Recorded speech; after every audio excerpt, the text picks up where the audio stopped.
आता पाहूया मुंबई आणि पुण्यातल्या टॉप 9 बातम्या। मुंबईत उद्या रेल्वेच्या तिन्ही मार्गांवर मेगा ब्लॉक माटुंगा ते मुलुंड, कुर्ला ते वाशी आणि सांताक्रुझ ते गोरेगाव दरम्यान अभियांत्रिकी आणि देखभालीची कामं पूर्ण करण्यासाठी ब्लॉक असणार। लोकसभा निवडणुकीच्या पार्श्वभूमीवर पोलीस महासंचालक रश्मी शुक्ला यांनी पुण्यात बंदोबस्ताचा आढावा घेतला।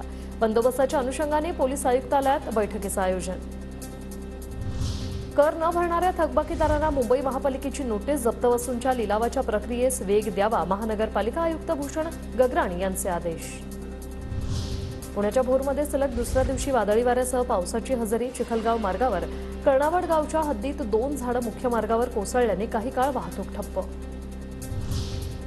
पुणे शहर आणि उपनगरात आज आणि उद्या जोरदार पावसाचा अंदाज। विजांच्या कडकडाटासह ताशी 40 ते 50 किलोमीटर वेगाने वारे वाहणार, हवामान विभागाचा अंदाज। उन्हाची तीव्रता वाढल्याने पुणे शहरात पाण्याच्या टँकरची संख्या वाढली। पाणी पुरवठा कमी पडत असल्याने 4 ते 5% टँकरच्या मागणीत वाढ। ठाण्यातील कचरा डंपिंगची समस्या सुटण्याची शक्यता। पडघ्याजवळील 85 एकर जमीन डंपिंगसाठी मिळावी, ठाणे महापालिकेचा शासनाकडे प्रस्ताव। पिंपरी ते शिवाजीनगर कोर्ट स्थानकादरम्यान मतदार जनजागृती मोहीम। मेट्रो व्यवस्थापनाचे कार्यकारी संचालक हेमंत सोनावणे यांच्याकडून मतदान करण्याचं आवाहन।